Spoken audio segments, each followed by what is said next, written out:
Buenas tardes, estimados amigos. Estamos en el Colegio de Contadores Públicos de Michoacán, desde la sala de transmisiones de contenido digital. Mi nombre es Contador Público Certificado Alan Omar del Río Ortiz, presidente del colegio, de la Comisión Sector Empresas y ONG de este colegio.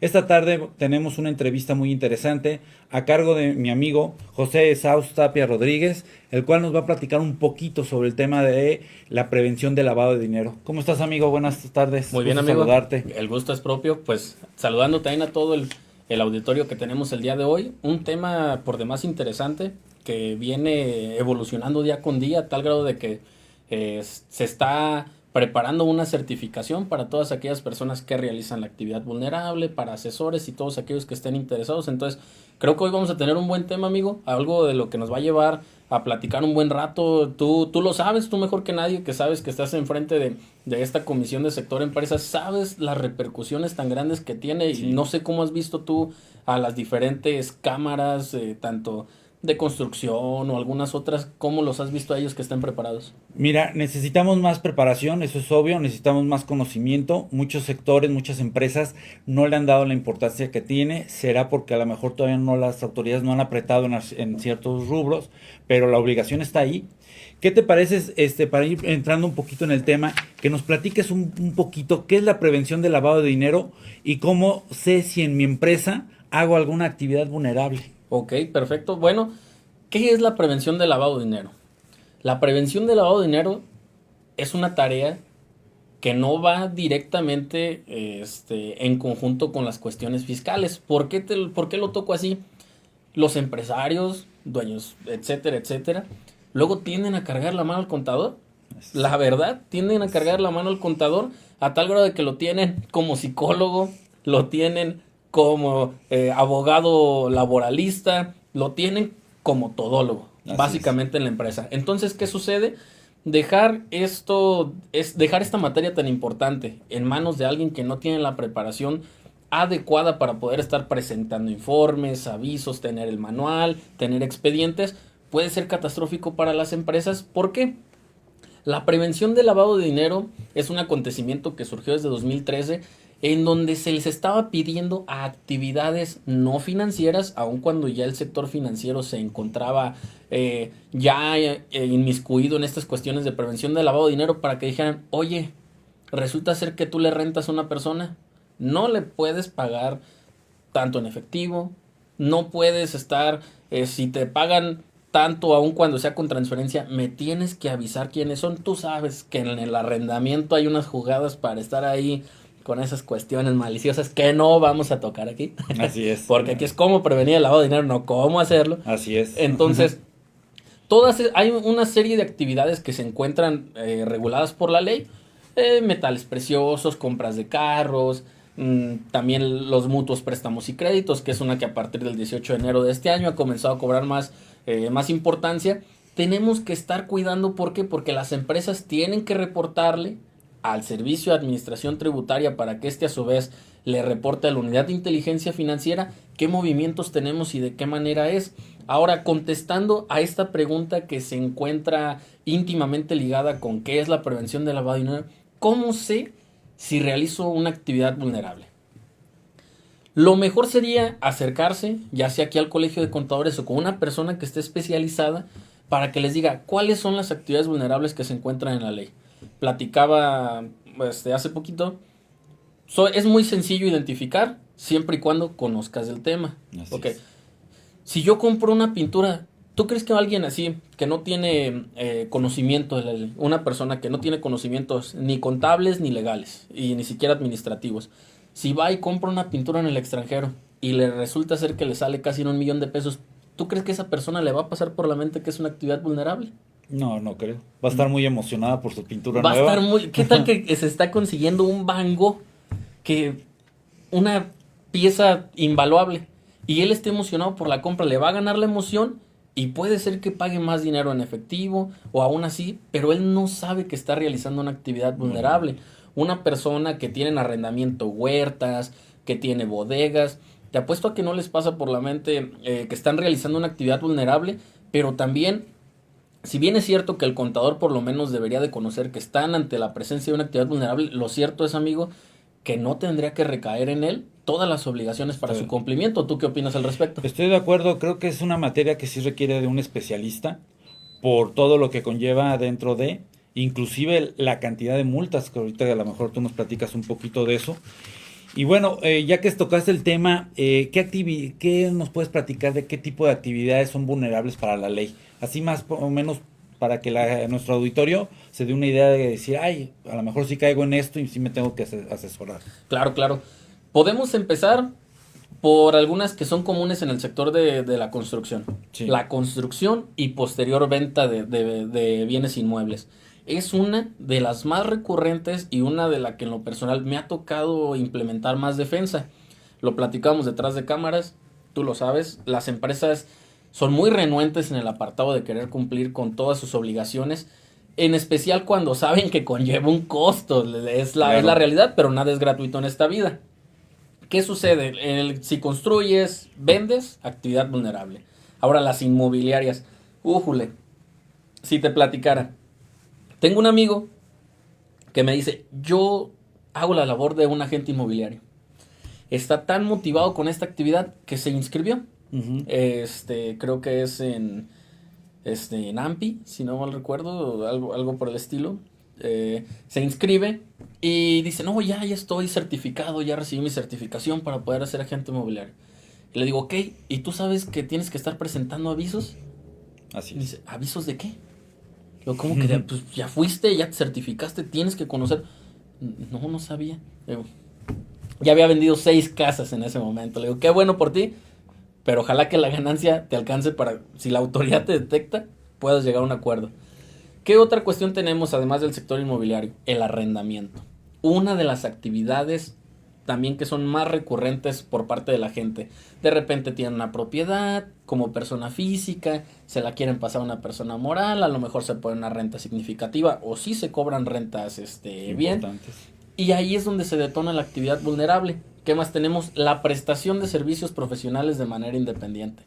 Así donde es. Caemos nosotros, donde cae gran parte del auditorio, en donde en este caso sí constituimos sociedades, aumentamos capital, disminuimos capital, fusionamos, escisionamos, diversas otras actividades, incluso ahí es donde la autoridad pretende que el outsourcing sea exactamente vulnerable. Como actividad vulnerable, tanto que para esta fecha ya tenemos entonces ahora sí nuevos formatos para el cumplimiento de outsourcing. Recordemos que esta actividad trae cambios muy significativos, amigo, no me dejarás mentir, en cuestión se prohíbe la subcontratación. Así es. Surge el REPSE. Así es. Y entonces ya la gente dice, si soy REPSE automáticamente soy actividad vulnerable, pero ese será un tema para después ese también. Ese es otro tema. Exactamente. Que también está un poco complejo. Exactamente, entonces la subcontratación también tenemos que estarla presentando como actividad vulnerable. La compraventa de vehículos terrestres, marítimos, aéreos, ya sean nuevos o usados, también son actividad vulnerable. Si tú, amigo, vas a la concesionaria que más te guste, te compras un vehículo, te hacen llenar un formato porque te están identificando como cliente. No te puedes llevar el vehículo que tú quieras si no cumples con la documentación correcta. Así de sencillo. ¿Qué más tenemos? Los mutuos, préstamos y créditos, amigo. Que es muy recorrido, sobre todo en esta época de pandemia. Sí, lo platicamos ahorita. La verdad es que las empresas a veces necesitan un respaldo y le dicen flujo para poder sobrevivir. Sí, no tienen para pagar la nómina. ¿Qué es lo que hacen?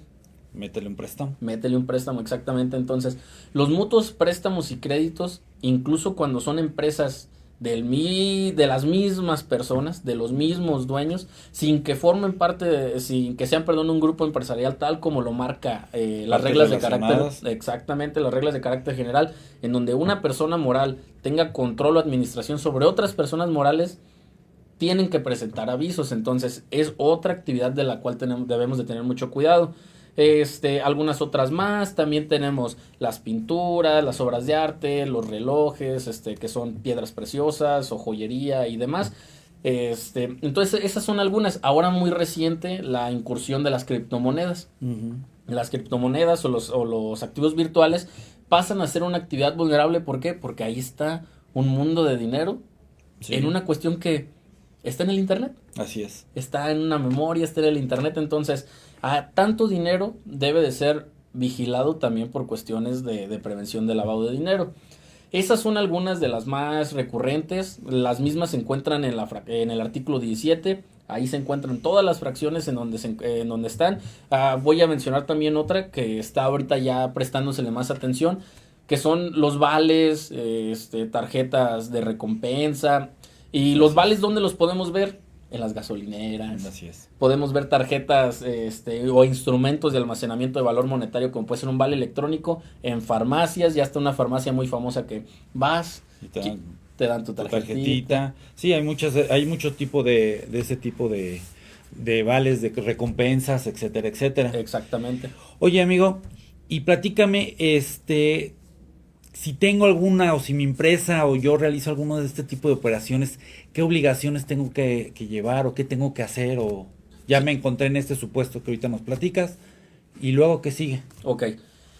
Lo que sigue inmediatamente, si ya identificamos que realizamos una actividad vulnerable, en definitiva es contactar a alguien que sepa, y pues, en subsecuente tenemos que cumplir con algunas cuestiones que marca el artículo 18 de la ley.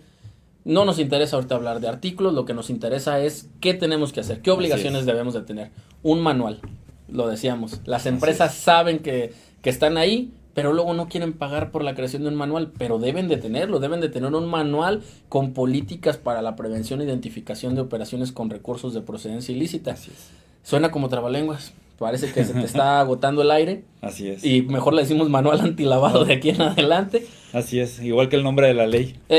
Sí, pues la ley también es otra que ahí te deja casi sin aliento. Pero para este caso debemos de tener un manual en donde va a decir todas las políticas precisamente de cómo es que cuidamos que no haya lavado de dinero en nuestra empresa.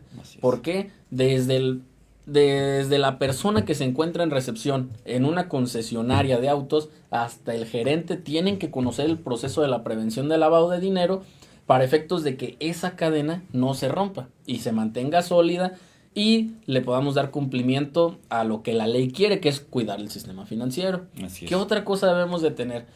Oye, Saúl, ¿y con el manual? No.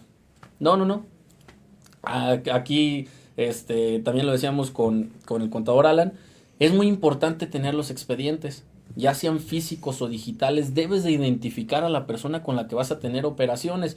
¿Por qué? Debes de pasar por un procedimiento en el que tú debes de saber si se encuentra en las listas negras. Ahora muy común, y yo creo que vamos a tocar ese tema ahorita, pero que estas personas también están en la lista de personas bloqueadas por parte de la Unidad de Inteligencia Financiera con sus numerarios bancarios muy bien guardaditos y resguardados por una autoridad. Y que puede ser que vengan también a tener a entablar alguna actividad económica contigo. Entonces debemos de mantener mucho cuidado con las personas que tenemos alguna relación, a tal grado de que las tenemos que identificar y debemos de guardar un expediente de cada uno de ellos. ¿Qué otra cosa más? Guardar esta información durante 5 años, darnos de alta en el portal, presentar avisos e informes. ¿Qué son los avisos y qué son los informes como obligación principal? Yo creo que es esa, que es por la que muchas empresas tienen pérdidas por multas.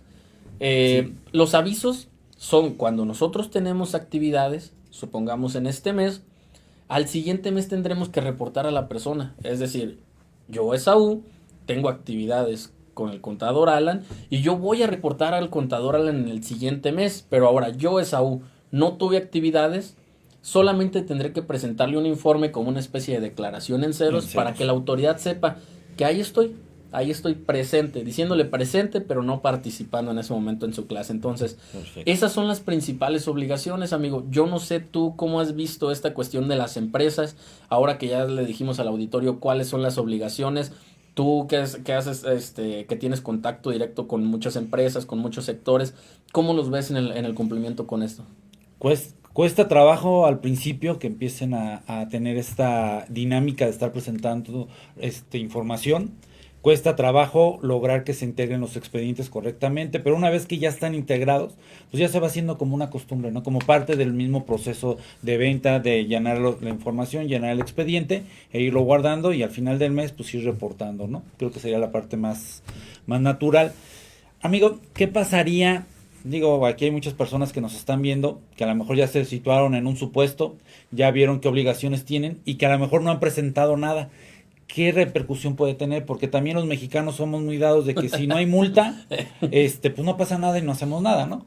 ¿Qué nos puedes platicar respecto a eso? Fíjate que justamente te iba a lanzar esa pregunta porque yo creo que a ti te ha tocado mucho que los empresarios, digo, sin faltar el respeto a nadie, pero tienen esa bonita costumbre de decir, no he escuchado que a mi compadre, que al amigo, que allá No un les ha lejano, pasado nada. no les ha pasado nada, entonces seguimos operando igual. Así es. Pero resulta ser que si ya le llega el calambre al compadre, es cuando quieren actuar y ya van a actuar tardíamente. ¿Qué es lo que tendremos que hacer? Pues evaluar directamente la situación de la empresa para decir, bueno, si viene una multa, ¿por qué lado podemos llegar para a priori de todas las cosas empezar a entablar una defensa? Porque si la autoridad detecta y viene y realiza una visita de verificación, vamos a tener una multa. Y recordar, las visitas de verificación, a diferencia de las visitas domiciliarias, son muy rápidas, Me ha tocado que algunas se desarrollen en 2 días.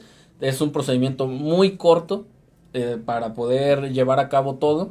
Entonces, la gente luego tiene, no, presento después o que me requieran en la segunda acta. No, señores. Aquí es un procedimiento muy rápido. Presentas pruebas, tienes pocos días, la autoridad también tiene pocos días para que te dé ya la resolución de cómo vas a quedar tú con tus multas. Y ojo, porque el no presentar avisos, amigo, trae una multa de 871,000 pesos. Ojo. Ojo, nomás digo poquito. Ojo. Imagínate, ¿tú qué harías, amigo? ¿O qué piensas al respecto? Si una empresa tuvo que haber presentado desde enero a diciembre y les llegan 871,000 pesos, estamos hablando de que es más de 10 millones de pesos. No creo que ninguna empresa aguante un golpe de ese tipo, financieramente hablando. Y creo que a veces el tema es muy importante señalarlo, porque a veces nos queremos ahorrar el especialista en lavado de dinero, en prevención de lavado de dinero, porque cobra caro, pero a veces una multa de estas nos puede sacar hasta de circulación, ¿no? Sí, Nos puede sacar inclusive de la vida del negocio, y a veces queremos, pues hay que lo presente el contador, ¿no? O el pasante que va saliendo y que me está ayudando a juntar papeles, acabo que es bien fácil. Y pues si se le va algo, las multas son muy, muy elevadas. O sea, es un asunto de tomarse muy en serio. Sí, claro. Ahora, imagínate, tenemos una cultura en la que queremos que el contador sepa de precios de transferencia, de seguridad social, fiscal, financiero, etcétera, etcétera. ¡Qué pobre contador! Pero además no somos todólogos, no podemos ver todas las materias, o sea, algo se nos tiene que escapar. Sí, exactamente para ese lado iba, porque imagínate, ya están con las normas de información financiera, ya están con las cuestiones de precios de transferencia, con lo de seguridad social, ahorita que en el colegio se está desarrollando lo del CIDEIMS. Así es. Y que después de todo llegue una multa porque le dijeron al contador, oye contador, necesito que te encargues de esto por el mismo costo que tienes, llega una multa y decir, fue culpa del contador. Y el contador a lo mejor pues no entra dentro de su área. Se me hace muy importante lo que comentabas del tipo de visita. No es como una visita para los contadores que nos están viendo. No es una visita fiscal como realmente estamos acostumbrados, que tardan 1 año en realizarse toda la verificación de documentación. Estas visitas no tienen nada que ver, por llamarlo así, con el tema fiscal, sino más bien es una visita, como tú dices, rápida, ven, y todas las facilidades que a veces encontramos en el código fiscal, que podemos disminuir multas, etcétera. Para este tipo de visitas no hay nada de eso. Sí podemos presentar nuestras pruebas, pero la realidad es que cuando la autoridad ya detecta ciertas cosas, multas, ya difícilmente nos las vamos a poder quitar de encima, si no es con una defensa en sede administrativa. Entonces, estamos hablando de que no quisieron pagar a un especialista, les llega la multa, les tocará pagar un abogado para que defienda, y entonces básicamente todo eso que le pudieron haber pagado al especialista, o un poco menos o mucho menos, se lo van a llevar con el abogado y pueden correr el riesgo de pagarle al abogado y aparte perder el asunto. Entonces, el riesgo de perderlo creo que es alto. A final de cuentas, y digo, a final de cuentas no es de que se trate que sí hubo actividades que se estuvieran en el tema del lavado, es por no presentar avisos. Sí, definitivamente. Ahora hay un cúmulo de acciones que están implementando. Vienen desde hace mucho tiempo, lo viene implementando el gobierno, Pero ahorita que hablamos de la lista de personas bloqueadas, y creo que puede ser un tema que podemos llevar un poquito adelante, pero esto de la lista de personas bloqueadas es, te inmovilizan tus cuentas bancarias, y me ha tocado ver en las investigaciones que tienen que se dan cuenta de las actividades vulnerables que estás desarrollando. Entonces, no prestarle atención a una situación como esta definitivamente es algo que debe de tener mucho cuidado. Ok, platícanos si yo soy el representante de una persona moral y incumplo, mi representada está incumpliendo en este tipo de obligaciones.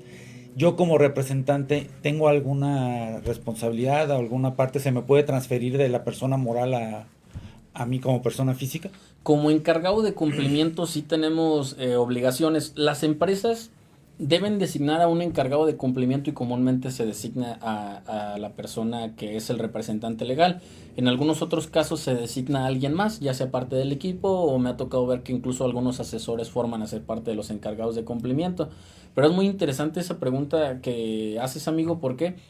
Porque el hecho de que no presente todas sus obligaciones, o vamos a un caso muy, muy gravoso, que una persona moral se vea inmiscuida con cuestiones administrativas y les toquen multas, pero que después pasara para el ámbito penal, imagínate.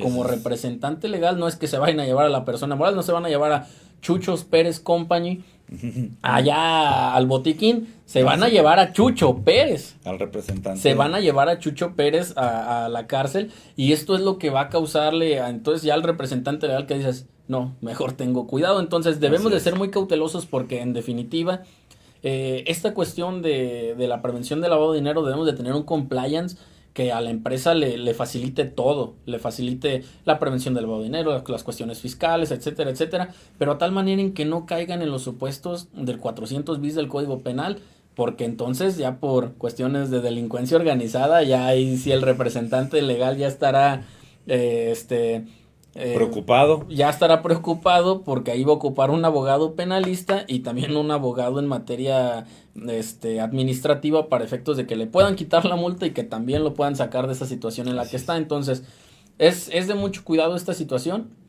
Para los representantes legales que son encargados de cumplimiento, yo creo que sí, definitivamente deben de tener mucha cautela con esto, amigo. Sí, muy interesante, y qué bueno que lo mencionas, para que así nuestro auditorio tenga conciencia de que sí tenemos responsabilidad como representantes y que sí tenemos que estar viendo estas condicionantes. Amigos, en estos momentos vamos a un corte, regresamos enseguida para seguir platicando sobre este tema que es muy, muy interesante y sobre todo muy importante y de actualidad. Muchas gracias.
Amigos, ya regresamos, estamos aquí nuevamente desde el Colegio de Contadores Públicos de Michoacán, desde la sala de transmisiones de contenidos digitales, platicando un poquito sobre el tema de prevención de lavado de dinero, aquí con nuestro amigo José Sauz Tapia, que nos está platicando del tema, que es bastante interesante, y que bueno, hay que recordarles nuestro hashtag del colegio, que es hashtag generando valor, donde pueden encontrar todo el contenido digital que nuestro colegio está generando, y pueden encontrar muchos temas como este y otros muy, muy interesantes.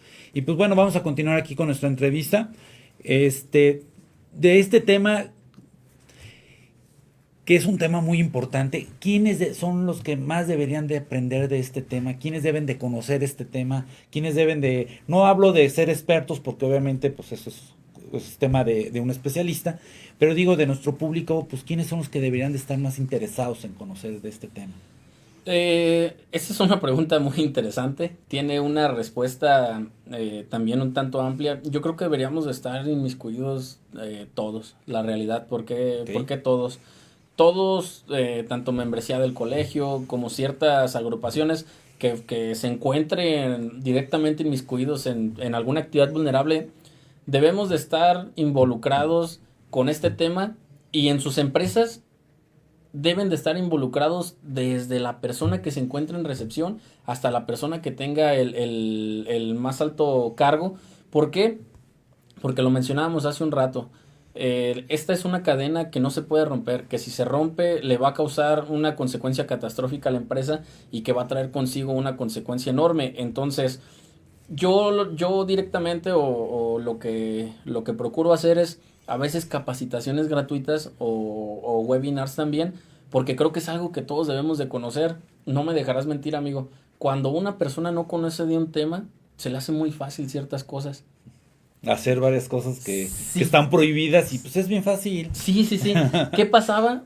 Me voy a salir un poco del tema para ejemplificar. ¿Qué pasaba con aquellas personas que no conocían el alcance de la venta de facturas? Ellos querían ganarse un peso y la verdad es que así es. O sea, le decían al contador, no, hazme una factura y ahí se la mandas. Y tal vez el contador decía, esta factura no se hizo. La verdad es que no trabajamos en esto. Pero bueno, ok. Y se les hacía muy fácil y de repente una, otra. ¿Por qué? Porque empiezan a generar, ven que Ujú. es un ingreso fácil, a tal grado en el que, ¡pum!, listados en el 69. Y esto entonces ya llevaba a que tuvieras que acreditar las operaciones, pero si no hiciste nada, entonces ¿cómo le va a hacer para acreditar algo que no hiciste? Así es. Si esa persona hubiera tenido información en su determinado momento para que dijera, ah, ok, me pides una factura, pero sé que trae consigo, estoy seguro que se niega. Si sabe de las consecuencias, se niega. Entonces, aquí la verdad es que todos debemos de estar capacitados a tal grado de que podamos romper con las cuestiones que quieran lavar dinero y prevenir, en este caso, la actividad. Fíjate que acabas de tocar un tema muy importante, desde la secretaria, la recepcionista, hasta el gerente o director. ¿Qué pasa, por ejemplo, una agencia, se me estaba viniendo ahorita a la mente, una agencia de autos finos, vamos a poner de los premium, ¿no? Vamos, no quiero hablar de marcas, pero bueno, cualquier marca premium, y que llegara una persona con un maletín con 2 millones de pesos y que le dijera a la persona de la entrada, oye, ¿qué tal? ¿Cómo estás hoy? Me gusta ese cochecito negro, está muy bonito.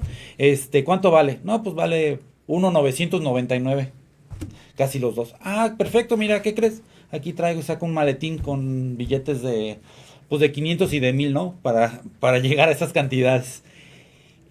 La persona que tiene el primer contacto, pues, ¿qué tendría que hacer? Diría, wow, pues excelente, ¿no? Ya estoy vendiendo. La comisión para mí, pues es muy buena. Estoy vendiendo, estoy dando números, cifras que la empresa me está pidiendo, etcétera. ¿Qué nos puedes platicar de eso?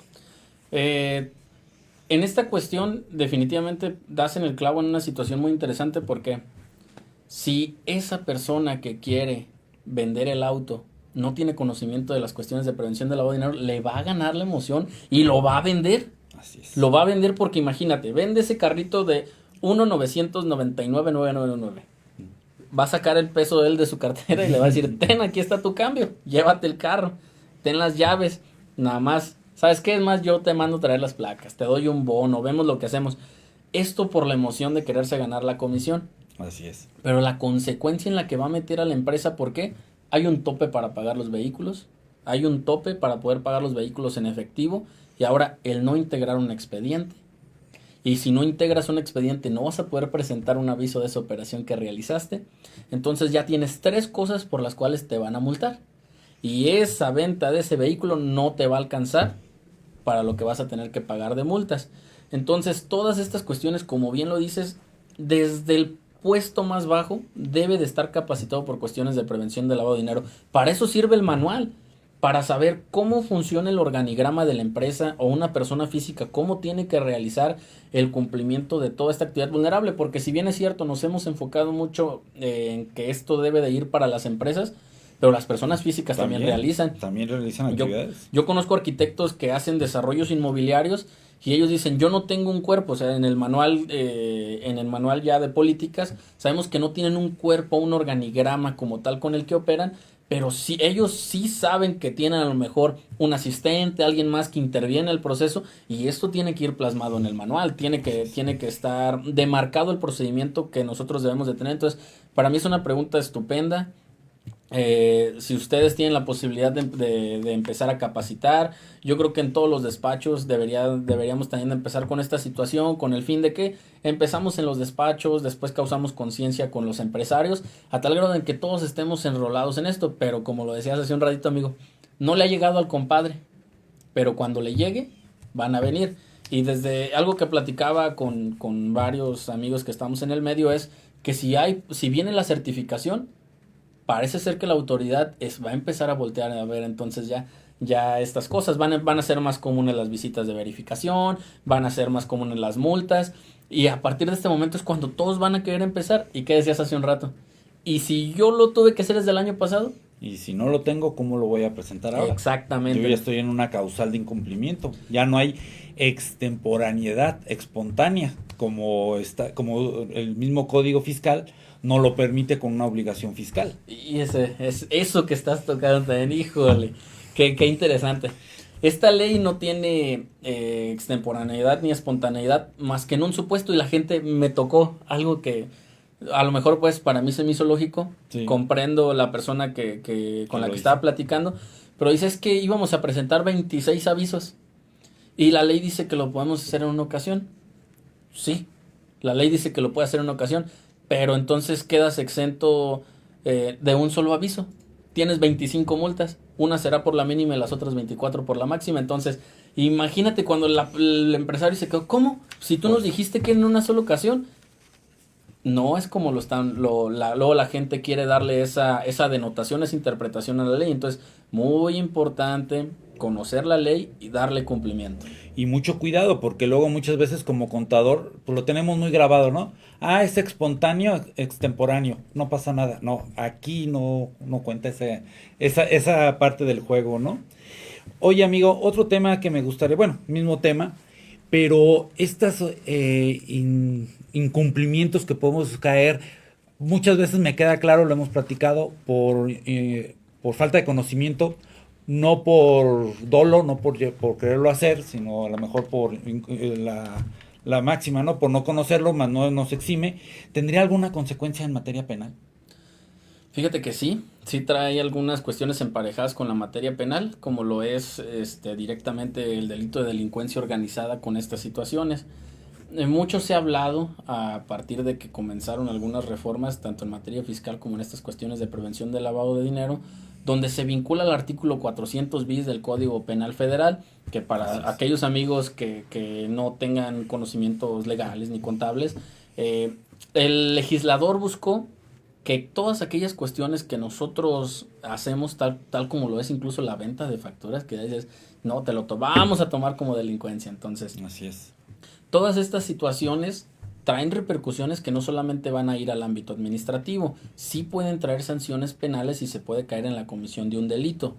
Ahorita nos hemos encontrado en un punto en donde la autoridad busca lo mediático para causar temor en las masas. Así es. Tenemos casos como el de esta señorita Laura Bozzo. Exactamente, que por ser depositario infiel se le buscó por la ley, y entonces todos los periódicos, todos los medios hablando del caso de Laura Bozzo.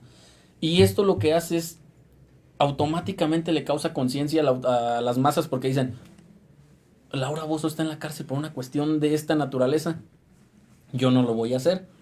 Lo que va a suceder es que va a haber un punto en el que si la autoridad tiene organismos y órganos que le permitan empezar a ejecutar mayormente todos estos procedimientos con las personas, ya no va a dejar a los famosos nada más.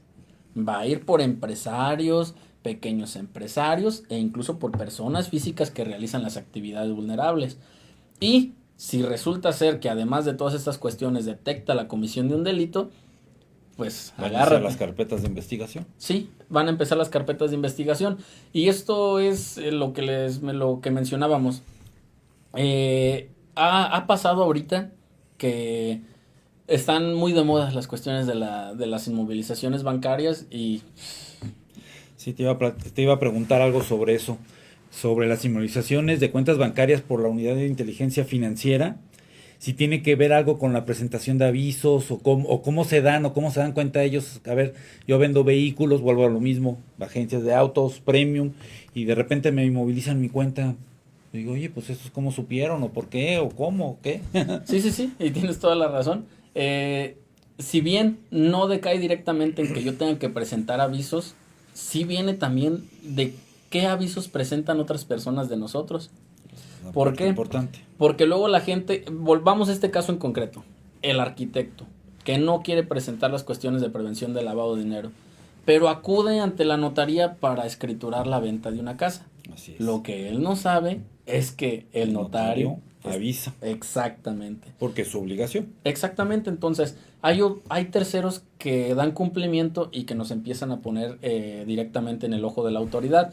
Estas inmovilizaciones de cuentas bancarias que cobraron mayor relevancia mediática a partir de este gobierno que nosotros tenemos, de la mano del doctor Santiago Nieto Castillo, ha sido algo que a inocentes y culpables les ha puesto en la torre.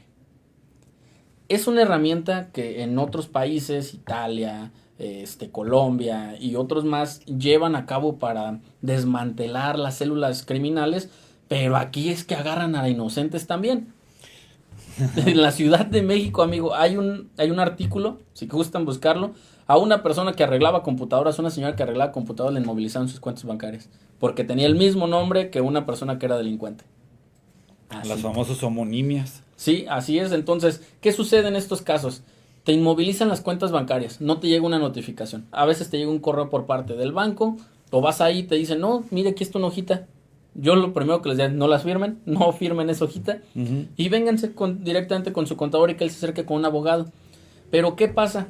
Así, con toda la honestidad, platicábamos antes de entrar a cámaras.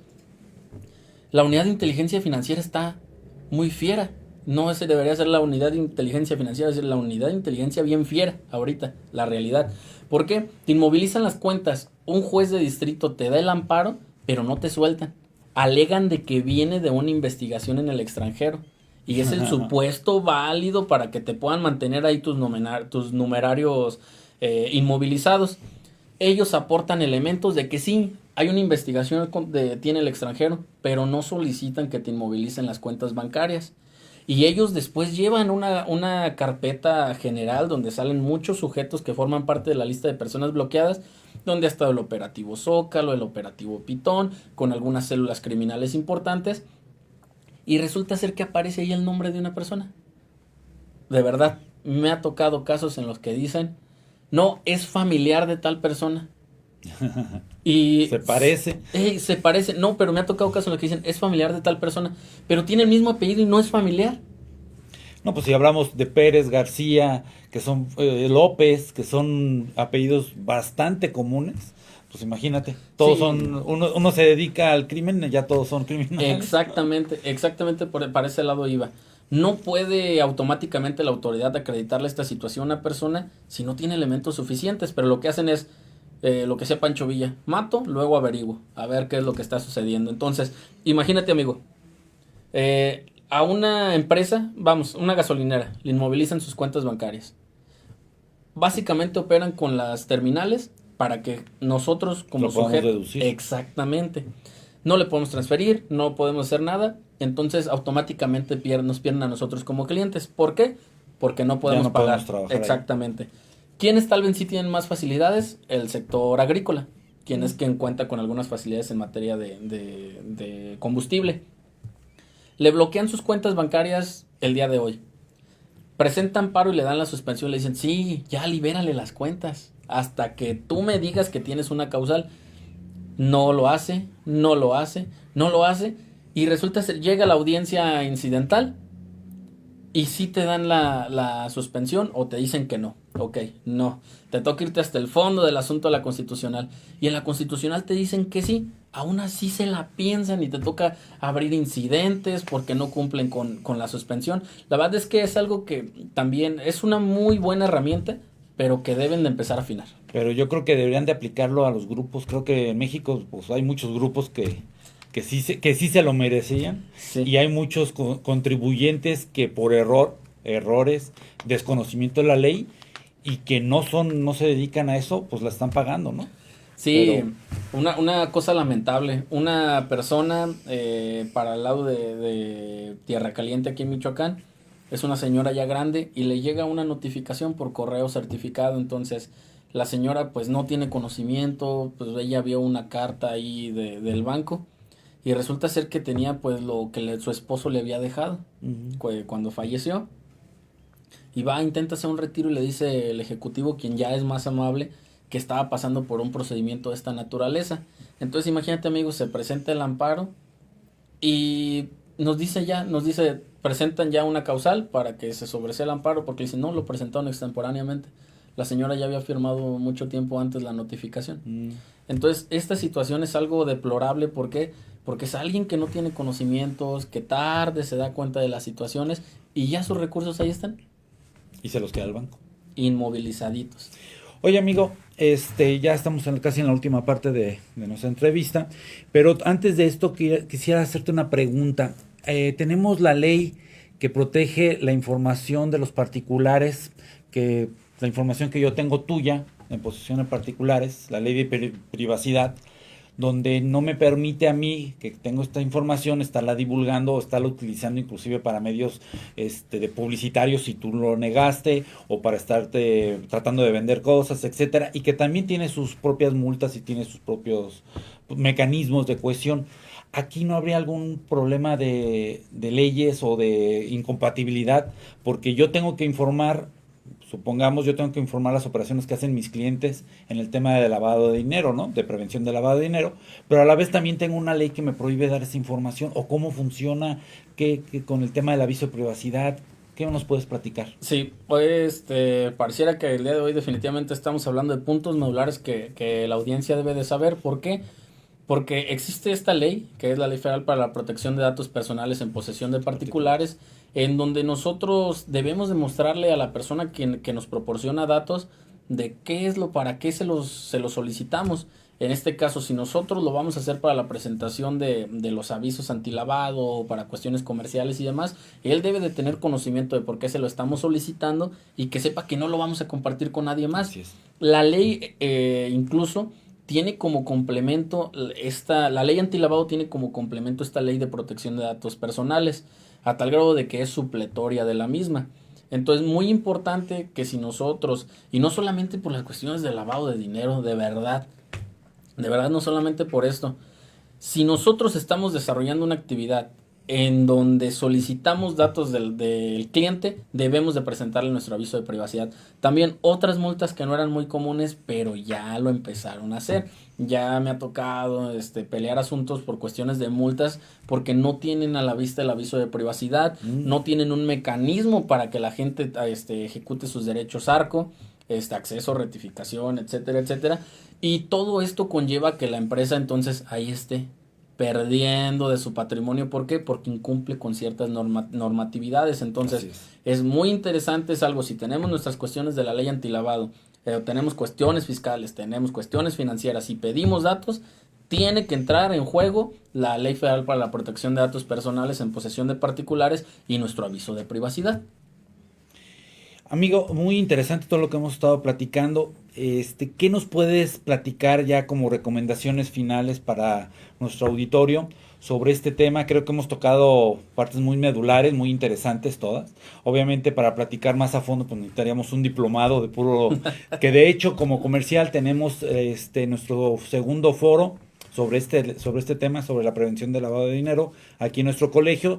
Va a ser la próxima semana. En la página del colegio está toda la información para si gustan los que estén interesados inscribirse. Va a ser muy muy interesante todos los ponentes que tenemos y poder platicar o tener más conocimiento de este tema. ¿Tú qué nos darías de recomendaciones ya finales para que nuestro auditorio esté bien preparado y sobre todo pues evitar la contingencia? Ahora estamos ya en un tema de evitar contingencias, porque una contingencia de estas pues puede acabar muchas empresas. Sí, sí, sí.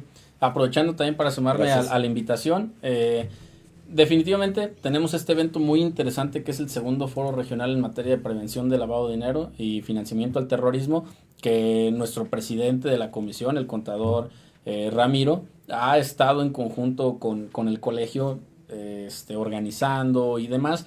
Entonces, hacerles la cordial invitación para que vengan, estén ya sea aquí presenciales, tenemos un límite de hasta 50 personas. Si 50 personas con el tema de la pandemia, del cuidado de la pandemia. Sí, tenemos todas las medidas de higiene en este sentido para una sana distancia. O invitarlos a que formen parte de él de manera online. También que ahora con la tecnología, como lo es en este momento para la entrevista, tenemos las facilidades también para que lo tomen online. ¿Qué recomendaciones puedo hacer yo? Es una situación en donde si yo automáticamente les dijera qué recomendación debemos de tener, es cumplir con la ley, la primera. Somos una actividad vulnerable, hay que buscar la manera de cumplir con la ley. Acercarnos con un especialista para que nos dé una salida, incluso si vienen a multarnos, para poder ganar la multa. Que venga la autoridad y que nos haya detectado que tenemos incumplimiento, anterior, no quiere decir que ya estemos salados, perdidos en este sentido. Podemos tener una salida y podemos entonces ejecutar un plan para que nosotros nos salgamos por esa dirección. ¿Qué otras recomendaciones les puedo hacer? No solamente fijarnos en esta cuestión de la prevención del lavado de dinero. Yo creo que tocando estos temas que parece que son redundantes y que le damos vueltas y que queremos enaltecer la figura del especialista, lejos de enaltecer la figura del especialista es no causarle situaciones al contador, la verdad. ¿Por qué? Tenemos al contador que cada día 17 presenta declaraciones, está presentando cuestiones de seguridad social. Tienes al contador haciéndote contratos, tienes al contador haciéndote de todo. Entonces imagínate, del 1 al 17 ya está viendo lo de las declaraciones. No le mandaste la información a tiempo. La va a presentar ya fuera del 17. Ahora, si no le manda las cuestiones de prevención del lavado de dinero, también se tienen que presentar hasta el día 17, tiene ese límite. Entonces, para mí una de las principales recomendaciones es entablar un diálogo con el contador y saber si lo puede hacer. Y si lo puede hacer, ser justos con él, porque conlleva una gran responsabilidad y conlleva un esfuerzo grande para poder presentar los avisos, que desde mi particular punto de vista, amigo, no deben de ser considerados por los mismos honorarios que se les tienen. Estoy de acuerdo. Oye, amigo, perdón que te interrumpa. No, adelante. Ahorita que estás platicando, tendremos que tener en las empresas una especie de oficial de cumplimiento, una especie de algo así. El encargado de cumplimiento cuando se trata de empresas, y si es persona física, él es quien debe de dar cumplimiento por todas estas cuestiones de las obligaciones de la ley. Entonces sí, hay un encargado de cumplimiento, el oficial de cumplimiento es para las actividades financieras, el encargado de cumplimiento es para las no financieras, pero sí debe de haber alguien, debemos de nombrar a alguien y él tiene que aceptar su cargo, tanto lo tiene que aceptar cuando se le delegue, como lo tiene que aceptar en el portal antilavado, que también es muy importante. Si no lo hacen, es como si no tuviéramos encargado de cumplimiento y esto recae en el representante legal. Entonces yo creo que esas son de las principales recomendaciones. Para mí es algo muy bueno que tenemos que desarrollar, pero en algún momento se convierte en malo si no lo desarrollamos a tiempo. Claro, se nos puede generar inclusive en una contingencia, híjole, que puede llevar inclusive a perder la continuidad del negocio.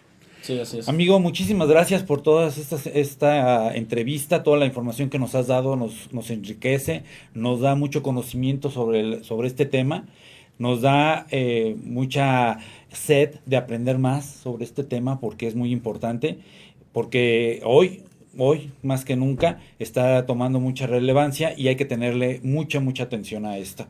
Te agradezco mucho tu atención. Hemos concluido nuestro programa, ya se nos acabó el tiempo, pero los invitamos, como ya dijimos, a este foro. Creo que todo lo que nos has dicho ha sido de mucho valor. Hemos ahora sí hecho honor a nuestro lema, que es #generando-valor. Y les agradezco mucho a todos la atención de todos ustedes en este programa. Sigan al pendiente de nuestra página, donde vienen todos los eventos que estamos realizando aquí en el Colegio de Contadores, donde todos los profesionistas estamos dando lo mejor de sí para que ustedes tengan la mejor información en tiempo y forma. Les agradezco mucho su atención. Muchas gracias. Buenas noches. Hasta luego. Buenas noches.